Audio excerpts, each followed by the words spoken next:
Hello one and all, and welcome to Behind the Glass, your weekly automotive podcast hosted by two rather uninformed enthusiasts. No. I'm Sam from the YouTube channel Seen Through Glass. I'm Tony from Gravelwood Car Sales. And you can watch us each week. We hope you enjoy the episode. Warning, if you don't like Porsches, this is not your episode. No, I don't think it is. It's going to bore your socks off. Yeah. But we are excited because I think this is quite a monumental moment for the Behind the Glass podcast, the launch of a new GT3, the successor to the car that both of us own. Yeah. So I think, fair warning, if you don't like Porsches, if you don't care about GT3s, this episode might get a little bit dull for you. Yeah. Yeah, but we don't care because we're excited. We have so much to discuss. I have purposefully not really told you anything about my experience on the international media drive. No, you haven't. Of the new GT3. No. We're going to really get into it, deep dive. Lovely. Into everything I think you need to know, we should discuss about this new car. Yeah. Before we do that, Yeah. bit of stock watch. Lovely. Play the tune.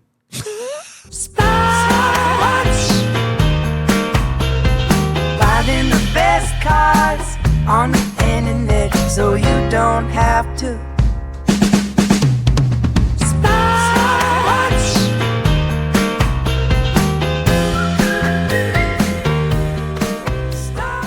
Now, I'm actually not selecting a Porsche for Stockwatch this week because I got a DM and it was the most exciting DM I think I've received today. And actually, it nearly cost me, what actually is the price? I think $6,000. Because... You bought it? Well, I might. By the time this podcast has gone out, this may be in my garage because a Fiat Stilo Schumacher edition is available online, people. I think my eyes have gone bad. That looks like a Polo from here. Yeah, it sort of does a little bit. It looks super dodge. Yeah. Available from LMR Trade Car Centre. Lovely. Great. Advertised for $5,999. Here is I would say collector edition. Yeah. Fiat Stilo Schumacher. It's red. Just under 32 on 31,500 miles. Right. Only 2 owners. It's had a lot of work done to it. You know what I love is in the advert, it says it's had $5,000 of recommissioning work done to it. Yeah. It's worth $6,000. That was when it was new. Yeah. So I am, people know this. Are you in? I'm Schumacher obsessed. I love a Schumacher, anything Schumacher. If you were in the studio right now, look anywhere, there's something Schumacher related. This is a Schumacher bloody car. You know what we call that colour in the trade? Rosso Corsa. Dog dick red. Are we allowed to? Can that go in? I don't know. Now, there is such little information about the Stilo Schumacher available online. I don't think anyone ever reviewed it. People don't really like it. I don't even know it exists. I mean, and did he drive one? In an advert, he did. But he might have had one as a company car. Maybe. But you never know. Obviously, this came from the period where Fiat were still, owners of Ferrari. Yeah. And so they did lots of these sort of, collaboration products. Some Stilo Schumachers came with like a sort of almost tan leather interior. I like the wheels. They're almost like them Oz racing wheels. Yeah. Like for audio listeners, like them multi-spoke, like millions of multi-spoke. But Millions I like of spokes. pain in the arse to clean. But Pain in the ass to clean. But wait, hold on a sec, wait for it. The most important part of this, I'm getting to the photo. There is a badge with the Schumacher logo. Oh, just that the for me. badge. I don't need anything else. No. Sell the Cian Stradale, sell the GT3, bang, tidy. I do think it's quite an ugly car apart from that, though. Look at that rear. That is very Fiat from the 2000s. This one's got a cheeky exhaust on it. I mean, I am so tempted to buy this. I just would never drive it, and I don't have a schmuseum to put it in. Right. So what am I going to do with it? It's going to be street parked and get ruined. But I had to talk about it because I almost want someone else to buy it so that I'm not tempted. okay. Cool. Well, someone else could buy it and maybe you can drive it. Oh, that would be nice. Or LMR Trade Car Centre. If you're listeners, hey, get in touch. I'd love to come and do a test drive of, what would I call that video? Here is a shit piece that no one wants. I would love to come and do a test drive if the bloody I'm thing not going to starts. take you. I'm not going to take you. Oh, mate, please, I've got to come. Anyway, Going on 2 you. previous owners, full service history, mate. It's limited. It's a limited car. Yeah. Oh, what a thing. Anyway, found that lovely advert over on Motors. Motors very kindly sponsored this week's stock watch. As ever, if you're looking for things like a Fiat Stilo Schumacher, you can go and have a little look on Motors. Tony, what have you spied this week? As always, my pick is better than yours. No, well, mate, it always is. Whenever we do these car picks, whether it's stopwatch, whether it's pick the 5 best cars, even when you read the comments, people go, Tony's picks are way better than Sam's. What was Sam thinking? But that's because, like, you've lost the plot, mate. It's what you do for a living, though, isn't it? You know, it is what you do. And I will put my hands down or up and freely admit that it's not hard to beat a Stilo Schumacher, considering that no one really knows what it is. I think, to be fair to you this week, I mean, I would never ever have thought of anything like that. So, thinking outside the box. It's a rare, limited, like Schumacher, like, there's a lot of things going for it. Really? I think so. Come on, I'm desperate to find out. I'm going to click on the link now. It is... My pick is a 2004-ish generation Subaru Impreza STI or WRX STI. So this particular car is a black car. Super nice, available from Fairmont Sports and Classic. Yeah.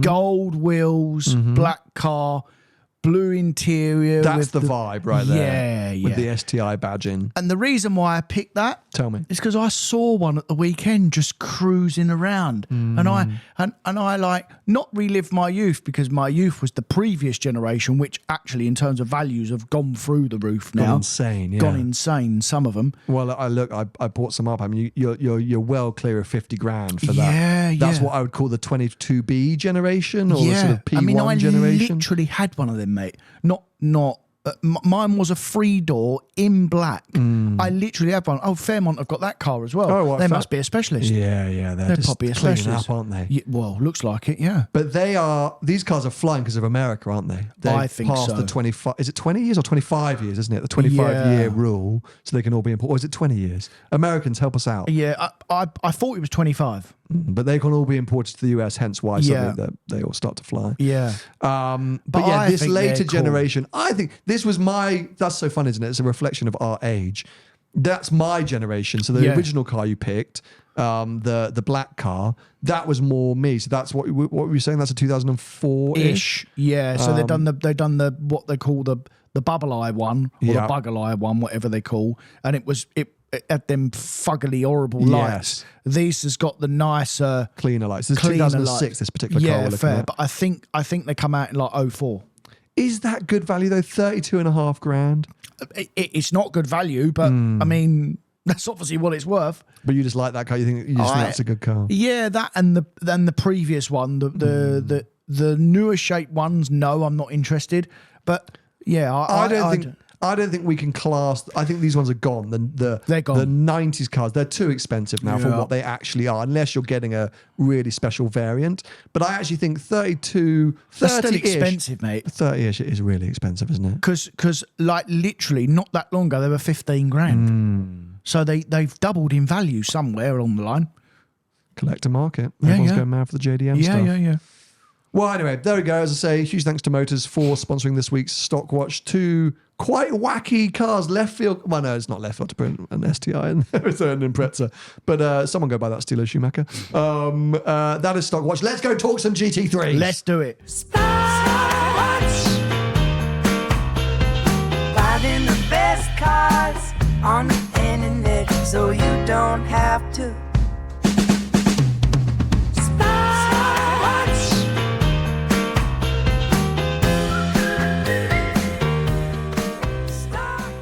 Tell me. I mean, where do I start? Yeah, I mean, there's a lot to discuss. There's a lot to digest. Okay, let me start. I'm going to take you behind the scenes. Okay, because we have to talk about the car, but I also want to talk about the experience, the ambience. Yeah, ambience. Ambience. I think for me, this felt like quite a big moment. I very clearly remember my first ever Ferrari international media drive, driving around Fiorano Circuit in Maranello in an 812 Superfast.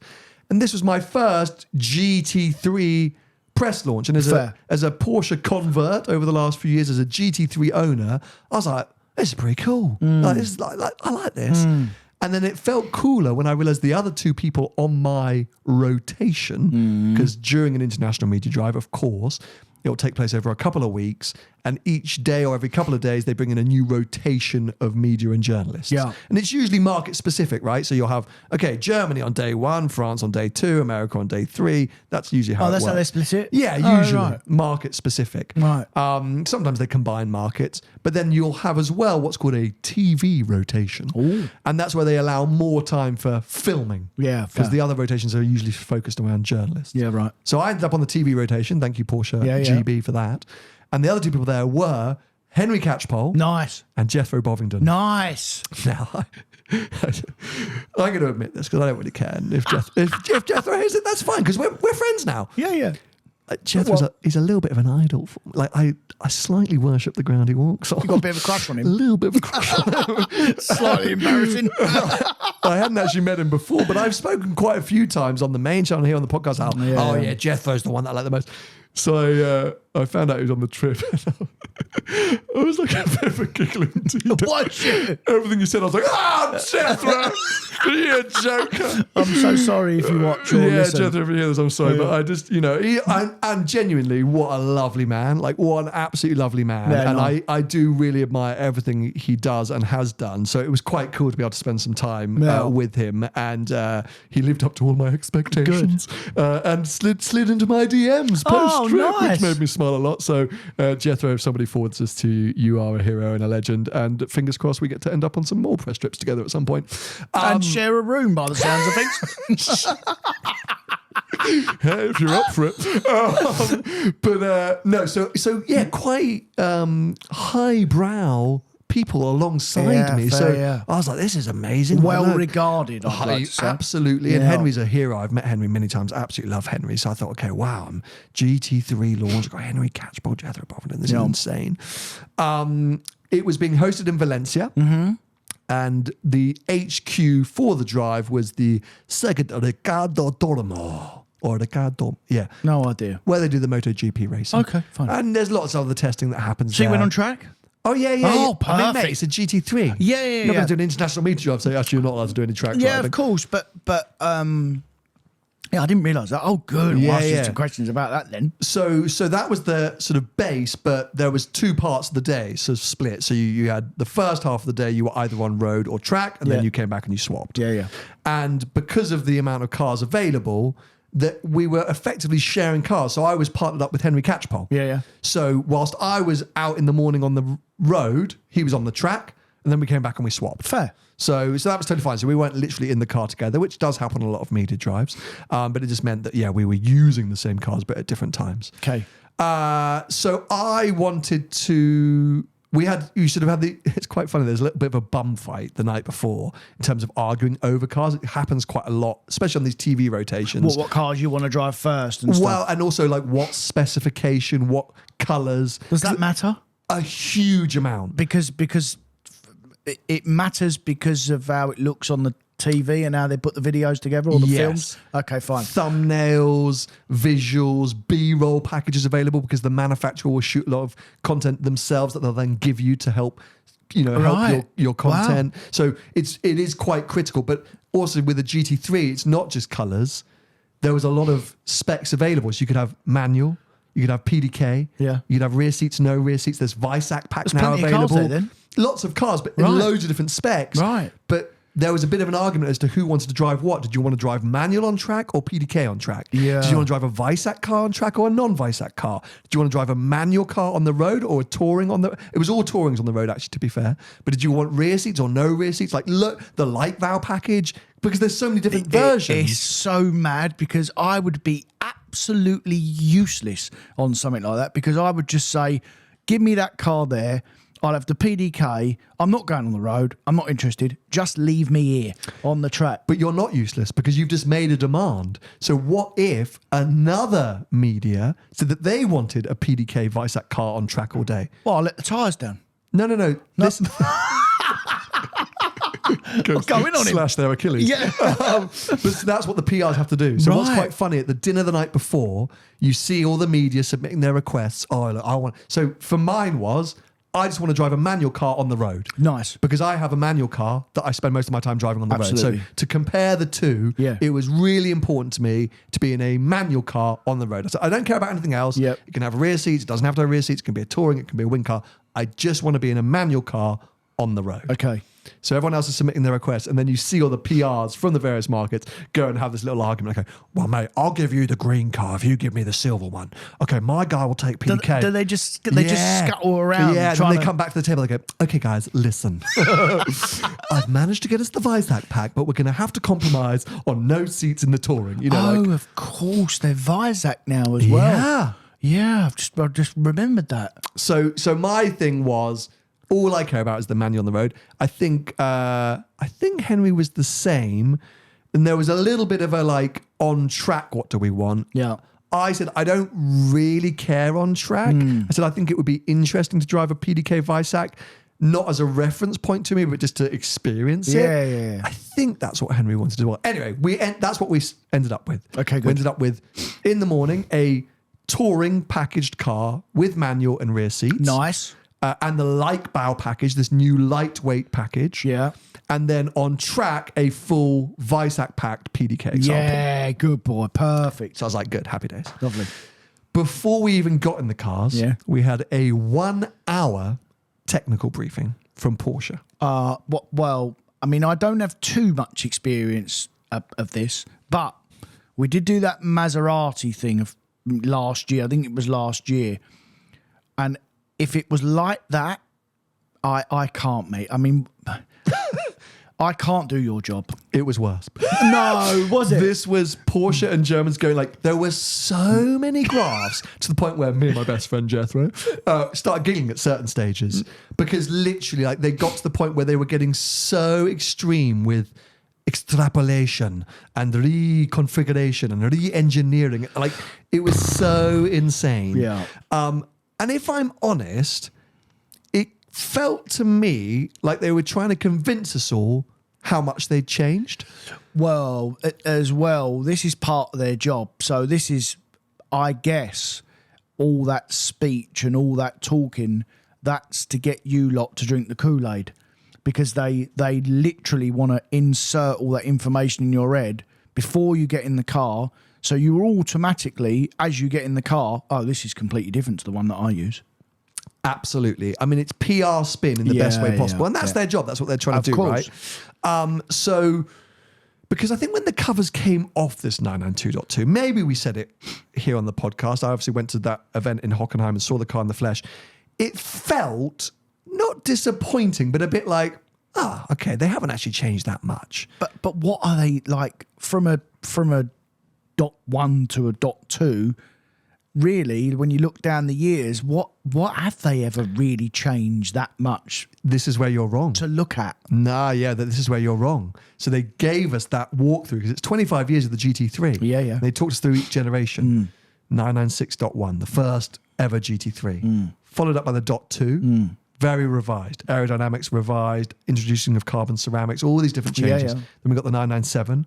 997.2 changed from a 3.6 to a 3.8. It did. Visually looked very different. 991 was the PDK only. Yes. 991.2 introduced the touring, the manual package. It did, yeah. 992, obviously, as we know, a very different beast again. So actually, there have been larger changes in the .2s than you would maybe claim. This is for sure on paper and visually the smallest step change to date. Okay. And Porsche admit that. But I can tell you from owning quite a lot of them cars in previous years that actually when you drive them, the changes aren't night and day. They might claim that they've changed this and they've changed that, but actually there are changes, but they're like, we've said it before, 10, maybe 20% better. So they do make them better, but they're not like night and day. For the .2, so they're basically the half-life cycles. Correct, yeah. Fair, okay, totally. And key drop there from Tony. Well, I've owned them all, so I can tell you. But no, I, fair enough. But I do still remain or retain the statement that it does feel like, and I think it is the smallest step change between. There are key changes, obviously, like if you if you look at generations, that's where the jump changes a lot more. Like when you look at a 991.2 GT3 and then our car, that's quite a big change. Absolutely, yeah. Generationally, of course. Yeah. But anyway, so I think going into that briefing, I was like, I feel like they're just going to try and convince, I promise you we have changed so much. I'm like, I don't know if you really have. But what I learned was, essentially, the reason why maybe not much has changed as we would have expected or thought or wanted potentially is because 90% of the work they've had to do with this car is around the engine to essentially allow it to stay the same. Yeah, so let's talk about that. So we know that they've really had to hone in on filters, right? So you've been for the briefing. What have they actually done? Let me bring up... Because this is important. Yeah, and this is when I took my phone out at this point. Did you? Because Jethro did first. I was like, I better take a photo as well. Oh, you took photos out? Yeah. Not of Jethro, took it in the car. So embarrassing. Between our car and the new car, they had to comply with emission regulations in Europe, the US, and China. Right. In Europe, emissions had to come down 30%. Wow. In America, 44%. And in China, 50%. Well, can I just jump in there very, very quickly? Because America may have they changed the goalposts slightly with emissions recently? I don't know. That's just literally the stats with, you can see here on the screen, okay. and then the percentage change. Because when we went to America, standard road cars in general, especially they did sound a lot louder than what we get in Europe.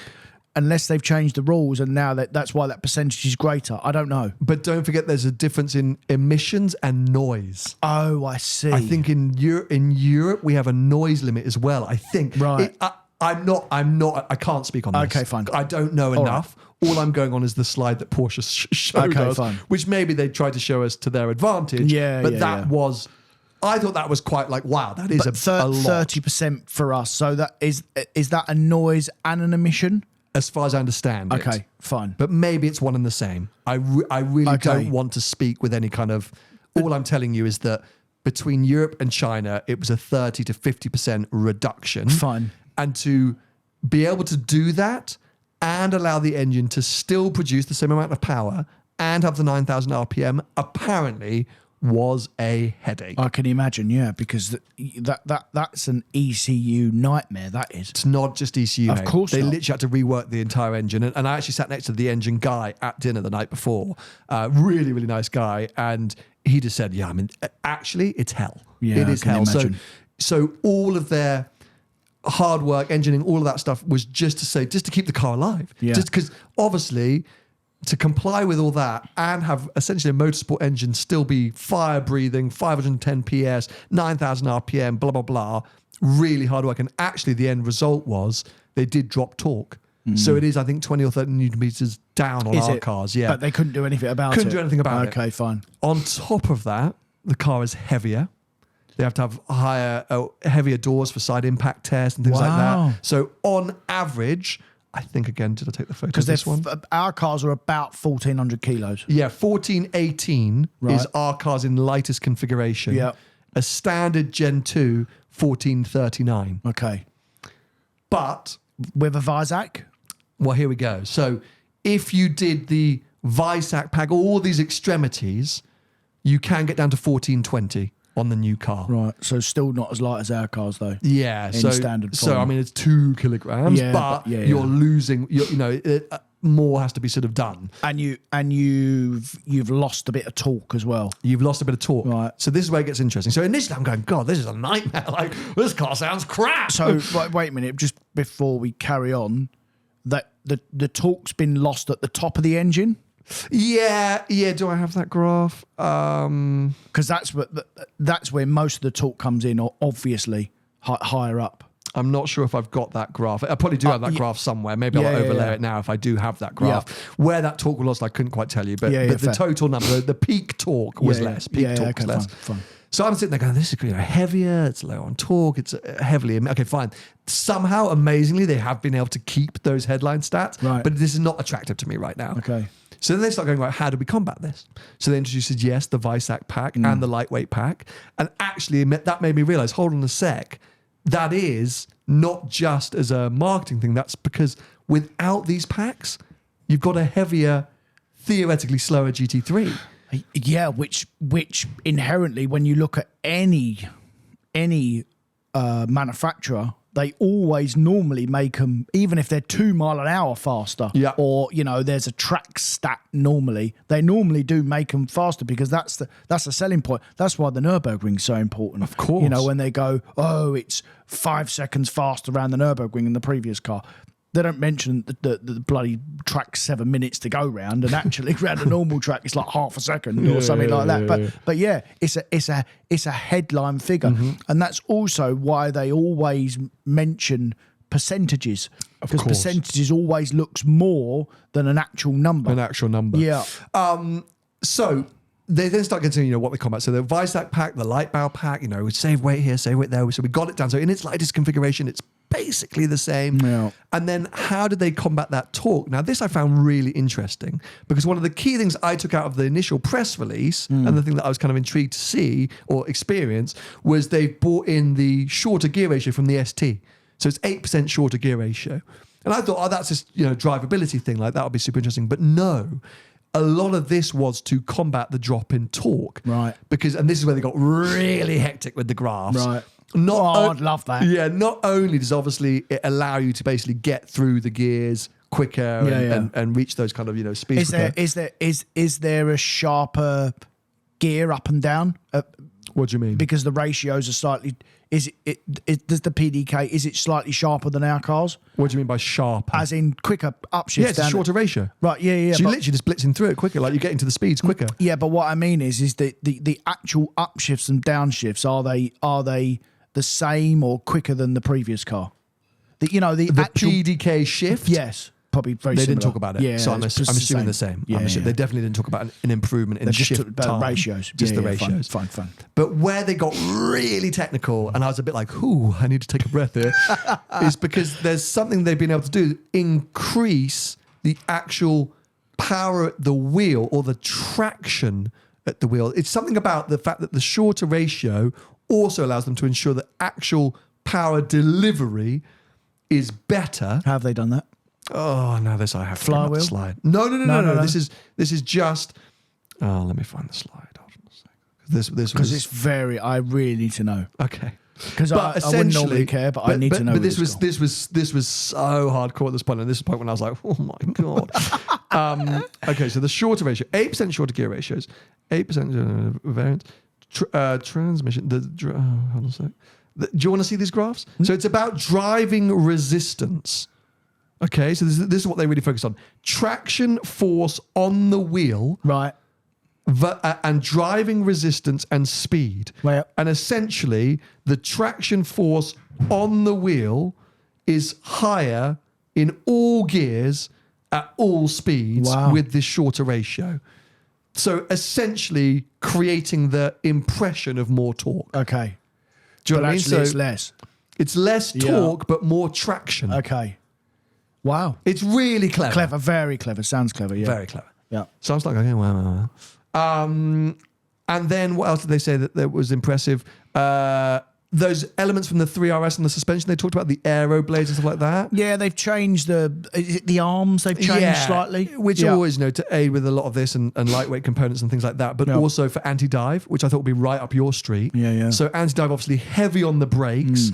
It's on the 3RS because you really don't want the front to be dipping down too heavily with that big old wing. But they've brought it onto this car again to aid, and it's a 50% reduction. Wow. So from 12 mil to 6 mil anti-dive, which I thought for you would love. Oh, mate, on track, that would make a difference, yeah. And then steering, a big thing they mentioned was that in our cars, we have this very light Ferrari-esque steering that a lot of people didn't like about the 992 GT3. They said it was too darty. Too darty. Is that the steering though? Yes. Right. So they said that even, things like on the Autobahn, the car's is always squiggling, always moving. Like at high speed, it's always moving. And it's very precise. And I think we like it I don't because we're Ferrari guys. Oh, yeah, fair. But a lot of people complained about it. So what they've done is, specifically around the center point, made it feel a lot more linear. We'll come back to this in a second when I get into my actual experience. But this was their claim, right? Right. To try and get rid of that kind of franticness from the center point, so that it doesn't feel so darty. And the only other thing which I thought was worth mentioning, bump stops and dampers. Yeah. So again, because of ride and things like that, and this was actually focused more around on track, they've reduced the bump stop quite dramatically, I think again by about 50%. Yeah. And then engineered some very clever things within the dampers so that if you do hit a big bump, obviously you don't want to hit a shorter bump stop really hard. That's going to be like crash, bang. It just completely bloody change the direction of the car. So if the car realizes you're about to hit that bump stop, just in that final amount of travel, it can slow down. Is that technology from the 3RS? They seem to claim that this was for this car, but I think maybe it carried over. Fine. But yeah, it's all the damper technology, damper software, something like that, which they were quite proud of. Yeah.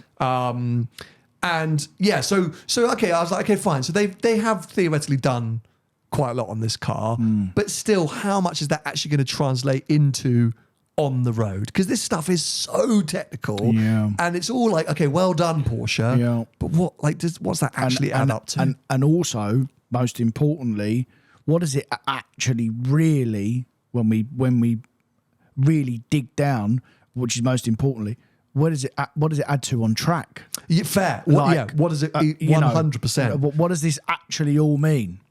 So I got put into the manual touring first on the road. Nice. Which I was quite happy about. I think, let's face it, the way that I use my car, my interest in GT3s, it's what it's going to be like on the road. Is the suspension slightly softer in the touring than the non-touring? Now, I'm still investigating this. Right. Because I actually had a bit of an argument and I sent everyone into a spin. Right. Because obviously I just had the ST suspension software put onto my GT3. You have. And so obviously I went to ask Porsche's suspension man about this. Mm-hmm.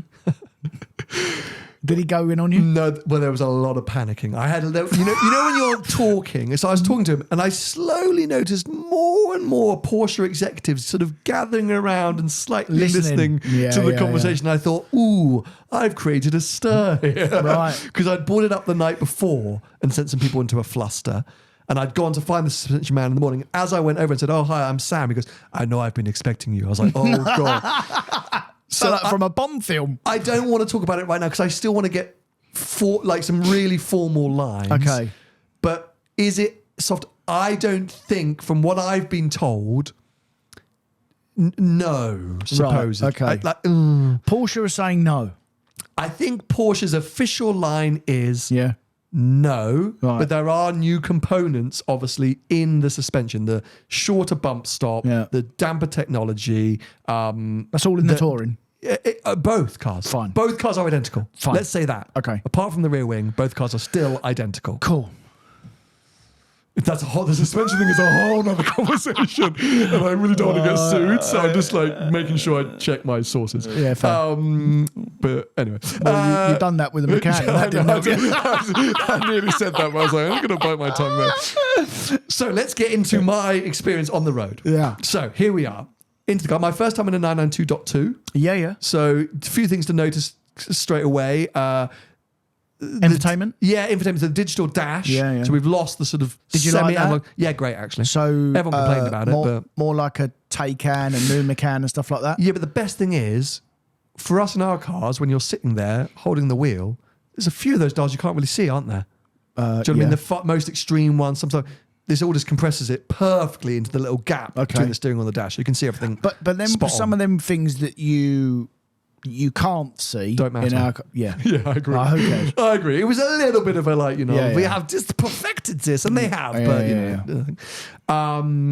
They've got a fantastic way to cancel out ADAS, which people don't know is the safety systems which have to be in place in these cars. It's basically a one button. So the rocker button switches underneath the screen in the center.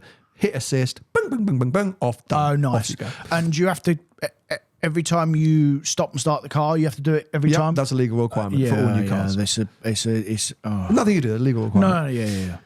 My car was equipped with the new carbon fiber folding bucket seats. Oh, I like them. And I'll tell you why I like them is because there's a little... headrest pad. Like a pillow or a pad that you can remove. So when you got your hat on, your helmet, you sit back. Because that's the problem with our cars, bearing in mind I do a lot of track stuff, is that your head is slightly tilted forward because of your helmet. So that pad, that's a very Porsche thing to do. That's a German. Mate. It's a very German thing. It's very clever. So when you go on track, you can pop off the headrest pad. Yeah. Put it in the boot. Yeah. So you can put your head straight up or back normally, and then when you drive home, you just put the pad back on. It's super easy. But that's not the most impressive thing, because finally, it's a Porsche carbon fiber bucket seat, which is nice to get in and out of. It's not that. Hold on a minute, because I've got a couple of questions about that. Mm-hmm. Damn it! So when you get in, it's not that big ledge anymore. Nope. Fine. So that's so they've okay. got rid of that. The side bolsters on the old bucket seat used to always, you bash your thigh against, you had to kind of heave yourself in and out. Yeah, you have to lift yourself off the side still. Almost otherwise, you end up out. bruised constantly. Correct. So I used to hate getting in and out of them, which is why I didn't put them in my car. As good as they look, and as great as they are when you're in them, I just couldn't stand getting in and out of them. Now, the next most important question, support.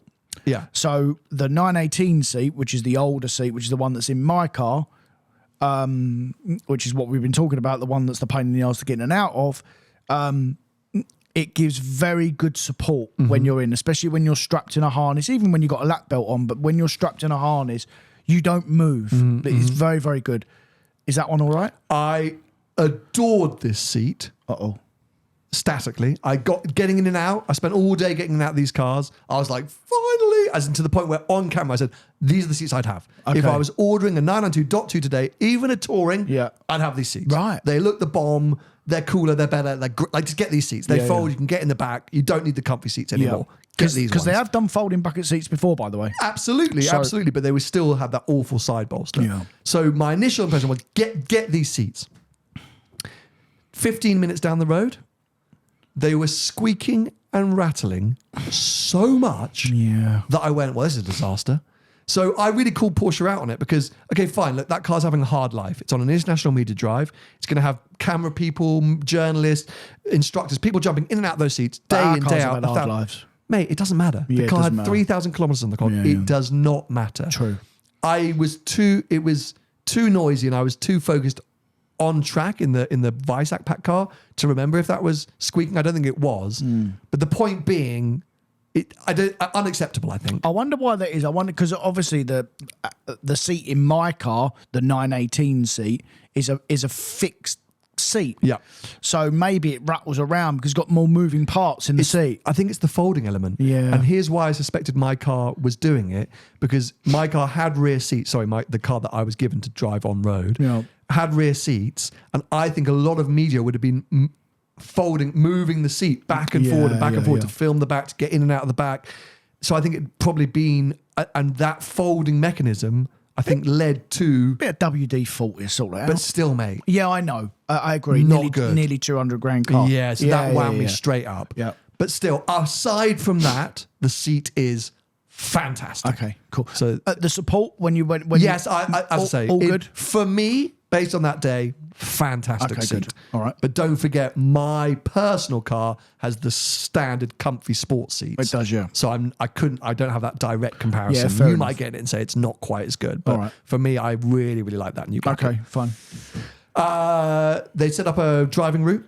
Did you do that driving route? I did do that driving route. Right. Yeah, I did do that driving normally route. you go a bit of a rebel and go, I'm not doing that. I'm going sort off and do my own thing. Yeah. But I know, because I'd seen Matt Farah the night before. Right. He was on the rotation before and he said, go do the short route. It's good. Okay. So I took his advice. Right,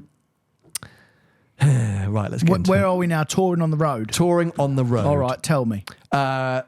Full main channel video coming on Sunday, by the way. one of my favorite videos from for a long time. I'm very proud of it. So even if you think you hear everything on this video, go and watch that, please. Please support it. Yeah, I'm going to ruin it right now because we've got so much to discuss. We just need to dive into it. I might watch it as well, actually. Please do. There's lots of great onboard footage. I'm really pleased with that Lovely. video. The changes that are immediately noticeable, as a 992.1 GT3 owner, straight away, the shorter gear ratio. Yeah. Immediately noticeable. Yeah. And the change in steering, immediately noticeable. Okay, fine. So the shorter gear ratio... For the better? Stick with me here. Okay, fine. Shorter gear ratio. You just get to that sweet spot, the 8,500, 9,000 RPM red line, sooner and more often. It just happens. I was noticeably changing gear more regularly. Right. The urgency that gives you that sensation, it does make the car feel faster. Okay, and probably feel like you're more involved. 1,000,000%. Yeah. Somehow, because of that very clever engineering with traction to the wheels and the not being apparent loss of torque, you can also stay in gears longer, which is weird because you can get to the 9,000 RPM red line quicker, but then you can also stay in gears longer, which for the manual is a dream. Because how many times have I said to you, the only thing that I say is a negative about my own personal car, sometimes I'll come out of a roundabout or out of a corner and I thought, I should have dipped a gear. I should have gone down one more gear and I would have been fine. This saves that. Okay. You can just, because third gear is your dream, basically. Okay. Third gear is just a joy. And it just picks up, you just get that traction, you just launch out the corners much easier. Right. You're not doing hairpins in third gear though, surely? No, of course. But I know what you mean. Fast road driving. Yeah. So I was like, this is good. I was like, this actually, I like this. This is a really sweet spot. For the manual gearbox, I can notice it. I like it. I feel way more involved. I'm getting to that red line. I'm having a lovely time. Yeah. Obviously, you are still going ludicrously fast if you're bouncing off the red line through second and third. It's a shorter gear ratio, but it's still long. Speed limit. Just shorter. And more. Steering. So I actually spoke to Andy Pruninger, a little name drop there for you, about this. I've never met him, but I like him. You would love him. Yeah. He is such a nice guy. Yeah. And gives no shit. Yeah, that's perfect. I think he's a PR person's nightmare. The stuff that comes out of his mouth, I'm like, are you allowed to be saying this? Yeah. He was slagging off green Porsche, like the amount of paint sample green. He was like, it's a joke. Like he was raging about the amount of greens. So Sam, what colour is your Porsche? Yeah, I was like, go green. I actually went for racing green, it's a little off green. He was like, oh God. He's such a nice guy. But I came back and I said to him, actually, no, let's get into what I found about the steering and I'll tell you what Andy said. Yeah, fine. My mate Andy. So it isn't, but it feels heavier, the steering. Fine. From that center point, it just feels a little heavier. Okay. It is still super precise, super direct, fantastic, right? But it feels a bit heavier and it feels easier to drive on the road. Okay. Well, it doesn't. Exactly. It doesn't give us that same sort of, literally you could drive with the tips of your fingers. We call that nervous. Nervous, yeah. Which I think we like. Well, I definitely like it. Especially when you drive on track, you literally just want to tip the nose in and So there I was, having the time of my life in a brand new GT3 in Spain. The sun was shining. I had a really quiet road. I was going flat, mate. Flat. I pulled over to do a piece of camera and I went, I wish I had my car here. Why? Really? And I was like, that's an interesting sentiment, isn't it? I was like, I was like, ooh, that's interesting that I've thought that. But wait a minute. There's two reasons why you think that. Mm-hmm. You think that because you have an emotional attachment to your car. Yes. Which is obviously a fundamental thing. Yep. Or because you think your car's better. No. Good. Because I prefer the steering in our cars. Yeah, I do love the steering in my car. So it's amazing. It's a 100% personal thing, right? And I admitted, based on feedback and based on what everyone says, we are the few. Most people don't like that nervousness in the steering of our cars. I think maybe because we are or Ferrari owners or Ferrari drivers, and that obviously you need to get used to the rack on a Ferrari because it's terrifying until you know how to drive it. Because sometimes you think, oh, I'll turn here, or you just have a little tiny movement on the steering wheel and it goes whoosh across the road. And that's pretty much what our cars do. I don't think it's quite as aggressive as a Ferrari, but it is really dark. Similar sensation. But I like it because of what I do with my car. Same. Right. And so this different steering setup, I totally could see where they were coming from for it. And I think a lot of people go, well, finally. But I just was like, oh, I just miss the edginess of my car. Do you know, I just was like, oh, I'd love to be on this road. Got a bit more edge? Just a bit more. Okay. I don't know. I just felt like I could be faster. Felt like I'd be a bit more. Anyway, so I got back and Andy came over and said, how'd you get on? And I said this to him. I said, oh, mate, I loved it. I noticed this straight away. I said, but I've got to be honest with you. I prefer the steering feel in my car. Did he go in on you? No, but he obviously defended himself. And he said what you just said. So he said, oh, you know, but I think two things. He said, firstly, you're saying that because that's what you're used to. It's like, right, fair enough. He said, but secondly, drive the new car on the Autobahn. He said, the high speed stability of the steering is a big win. He said, and for a lot of people, that is going to be, you know, a big godsend. And I said, look, I'm not knocking you for doing it. I agree that I'm in the few. And I said, look, I'm a Ferrari guy. He went, this makes sense. And he literally, he literally just said exactly what you just said. And I was in total agreement. He said, so many times Ferrari guys say this to me. I'm a Porsche guy, so I say that to them. And a lot of people had told me that the old car was too similar to a Ferrari. So he was like, I think at that point he went, this guy's quite good. Or at least, you know, I like this guy. I don't think he thought I was good, but you know, there was a bonding moment in that time. So they've done it as, you know, customer feedback. That's why they've made the change. And I do think 90% of people are going to prefer the steering on the new car. But for me, I was like, I just miss miss the dartiness. Gear ratios. Well, better than your car, or you still prefer your car? No, better than my car. Right, okay. But my summary heading back to the track was, based on that, not enough to make me go on the phone to Porsche Guildford, oh, I need the new one. Yeah. I was like, okay, the ratios are cool. I do like that. But aside from that, I wasn't in love. I was just like, okay, I'm here in a GT3, but I miss my car. Yeah, okay, fine. The only other thing which I noticed was a lot more noise in the cabin, not just engine noise. So firstly, don't be concerned with all these filters like that. The car still sounds amazing from the outside and from the inside. Still sounds like ours? Yeah, it sounds identical. Oh, right. Sounds identical. I mean, you know, put our car and that car on a road back to back, maybe you could notice the difference. But when I was filming, I could hear cars coming down the road for miles. When we were out on track, I could hear the car. So they've done a good job. They've done a good job. Yeah, right. But I was driving the lightweight package. And they've reduced sound dampening, I think, by like 2 kilos, and the carpets are thinner. Okay. And you get a lot more gearbox whine. You hear a lot more of like gearbox whine. You hear more of like, is it the brake? What would it be in the brake? The servo? Or like when I hit the brakes, I can hear like hissing. Yeah, almost. You just hear more of what's going on. So it's even more race car like. Yeah. But I think in the touring, that's a bad thing. I heard more. I had almost too much. Okay. As in, like, you know, I had no music on. Maybe it's that pack thing. That's what I'm saying. It is. It is. So I think in the touring, it actually doesn't make sense. Don't have that pack. But then you are going to be in a heavier car by 20 or 30 kilos.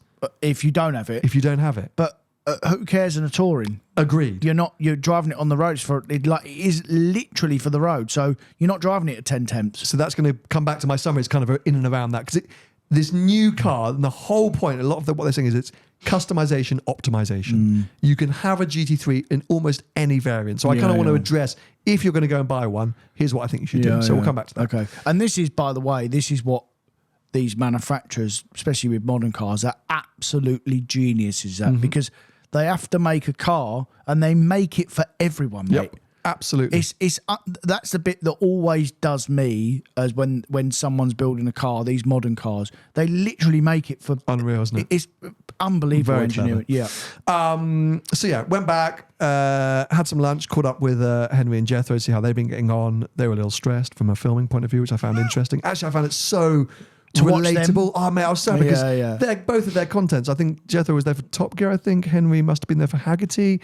And visually, it's unbelievable. And to see how much they were flapping around content, Imposter syndrome. No, just distressed. Okay. You know, like they were rushed, not enough time to do things. It was all a bit intense, the program. And I was like, this is, thank God. Because I think that's quite funny, but yeah, it's not really my world. No.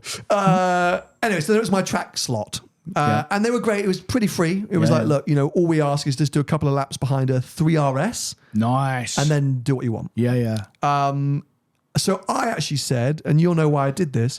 I said to the instructor, a really nice guy called, I think it was called Leon. Maybe Leon. Oh no, Leon, because he was German. Maybe, or Leon, anyway. Oh, nice. Nice guy. I said, actually, mate, can you jump in with me in the GT3 and I'll sit in the passenger seat? Just show me what to do. Yeah, perfect. Which is what I like. For me, I hate following and trying to figure out what to do. Yeah. If I can watch you drive a lap, I then know what's possible, and I just replicate it, and then I can build on it from there. It's what I did with you at the Red Bull Ring. I 1,000,000% prefer it. And he had to like get clearance from the like, can I sit and drive? And I was like, and they were like, yeah, of course, go for it. So he took me for a couple of hot laps. Great driver, quick. I couldn't tell you anything about the car from the passenger seat in that sense. If I'm honest, he was driving it properly. If I'm honest, from the passenger seat on the track with him driving, it felt identical to your car. Like identical. Okay. From the experience I had at the Red Bull Ring where I sat in your passenger seat and you went flat, I was like, well, this is the same. It's the same. So then I said, okay, let's do a couple of laps now where I will follow you, mainly because I just want to follow a 3RS on track because it looks amazing. And mate. Let's see and let's crack on. And then I'll go and do some laps by myself. Because I just wanted to build, you know me, I like to build confidence on track. Build a bit of confidence. Yeah, and I'd never been there before. I'd never been to that circuit before. Which is amazing because when you see him in an open wheel car, he's completely different. I don't know what happens to me. Yeah. Open wheel, mate. I'm flat from lap one. Yeah, you are, not that I claim to have been a karter or a racer at all, but it's because I did so much when I was young. You've done some karting, yeah. I did all that racing when I was young and blah, blah, blah. Something in my mindset is open wheel, flat from lap one. Put me in a road car, I just have to build that confidence up. Yeah. So yeah, followed the 3RS around and I was like, okay, cool, I know what I'm doing now. Let's crack on.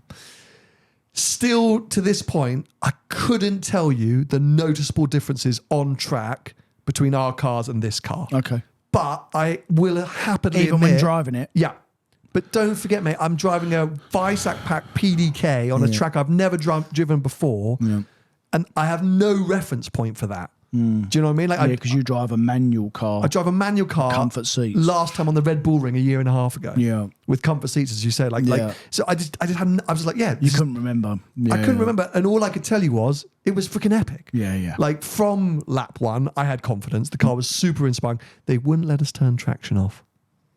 Not even back it off? No. I don't know if it was a track rule or a Porsche rule, but specifically traction off. It's probably a Porsche rule, that is. And it was quite interfering. Yeah. The light was on a lot and I felt it. It saved me at one point. There was one corner I spoke to, another name drop, Jürgen Bergmeister. What an absolute hero. Yeah. I went to chat to him before and I said, what's your favourite thing about the car? Because we were talking about stuff. And he said, it's all about the dampers. He said, I can absolutely eat curbs. This car will eat up curbs like you will have I can go over them so hard and so fast and it just settles immediately. So it's very, very interesting you say that because that was the big difference that I saw from my car for being standard to having the Manti setup. Oh, interesting. It was honestly, mate, night and day the way it settled when it had all the proper setup. Well, that's his obsession. He's like, that is for me. That is everything on this car. Yeah, because it's confidence. Yeah. At that point, you know, like you can have the power when you want. You can hit the brakes when you want. He's also a racing driver, so course. track limits don't apply to him. If there's, he just goes as far in the grass, and that means if he had to go over a sausage curb, he's going over a sausage curb. He was very funny about it. So he said like that. He said just do that. But I always thought our cars were quite good anyway on the curbs. Like, so do you know what I mean? all I can tell you is that it was very good. Yeah. I felt like I was going fast. I felt like I was on top of it. You would have been going fast. You know, but I was like, the braking was like everything. It was just good. Yeah, it was really good and really fun. And I did try it. So I munched some curbs at some point to kind of upset it. But obviously, because I had traction on, interfered slightly, but it did settle. I'll show you a clip in a moment. The traction on the Porsches they're not that intuitive. It is very, very good. But I always back mine off. Yeah, you're just aware of it's happening. So I will now play this for Tony so that he can watch it. I'll turn the volume up. For audio listeners, we apologise. I want you to see the chicane that I was struggling on. Because the whole time I was driving on track, I had Tony in my ear be like, go, push, go, wait, patience, turn it, net, power, go. And like, anyway, mate, you'd have been all right. You can hold this somewhere near the microphone, okay? And you'll see me batter the curb.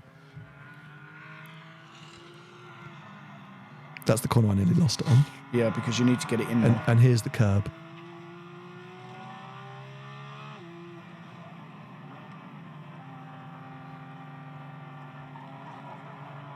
See the hop and the skip? And then the chicane's coming up in a second.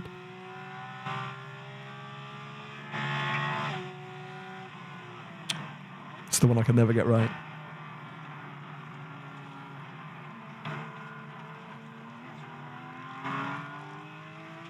He's judging me so much and it really stresses me out. I'm not judging you, mate. It's bloody fast. It's fast, isn't it? Yes. But my lines are all off in certain places. No, they're not off. You just like need to wait a bit more. Yeah. Anyway, it gives you a rough idea. But it was the curb that I was trying to point out to you.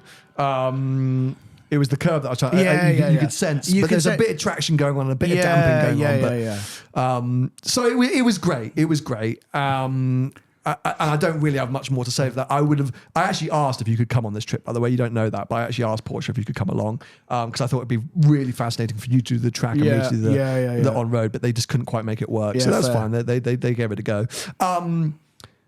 So, in summary, this car is around 30 grand more than ours. With a Visac or without? Well, RRP. So, my car, fully spec'd, with PTS, ceramics, and a couple of other options, was 154 grand for final price. Okay. This car starts at 157. So for me, I spec'd up an equivalent of my car. It came out at 186. So we're about a 30 grand step up. Oh, now, wow. If you went full Larry, Visac, PTS, all of these things, you're going to be over 200 grand. So my car was 171. Yeah, so you're going to be at 205 or something like that by the time you've finished. There are more options. Yeah, there are more options. Wow. So, it's an over 200 grand car. But, that is a slight reflection of the world that we live in the last 3.5 years since our cars came out. New cars have got more expensive. It's a slight reflection, mate, but it really moves it a lot closer to a 3RS. Because the gap. But Hans, it's not relevant because that's the old 3RS. But you still can buy it as a new car.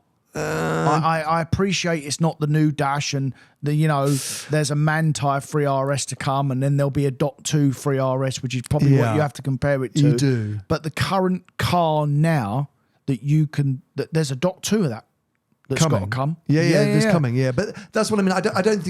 I don't think you can relate to that. I think it moves where the GT3 sits in the overall market because it used to be a relative bargain comparatively, where now at fully Larry 180, 190, it's now more in the mix with other competitors, I think. Isn't it amazing that even like when you go back 7 years ago when I bought my 3RS when we went to pick it up, that was 161, that car. Wow. Yeah. And now like the equivalent car's 240. But that's what I mean. Everything's changed, mate. Everything's changed. Even if you just look on inflation, the price is pretty much bang on. Yeah. But purely on inflation, I think I looked at it. Our cars in 2021 at 134 list with inflation is now 152 equivalent. So like actually it's almost followed inflation. Yeah. So as an owner of a 992.1 GT3 that I really love, I couldn't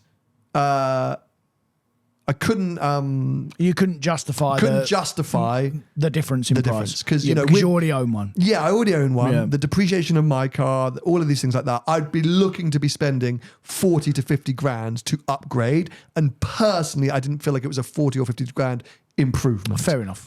Now, Porsche community is weird. There's a sense of Pokemon, got to catch them all. Have one, have them all. So people are just going to want it. They're going to play the game. I don't care. It's the new one. I want it. Yeah. Are you going to get a better car? Yes.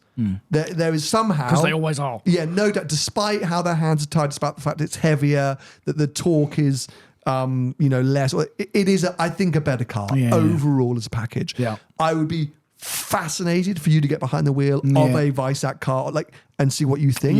Because you would pick up on some stuff that I maybe didn't. Yeah. If you are in a 991 or 997 and you're thinking of this as being your first GT3, go for it. Like, no issues. They've done an amazing job to still keep it as a GT3. Like, all ADAS super easy to switch off. Sounds still great. Like, there's no big negatives really in there if you're thinking of getting one.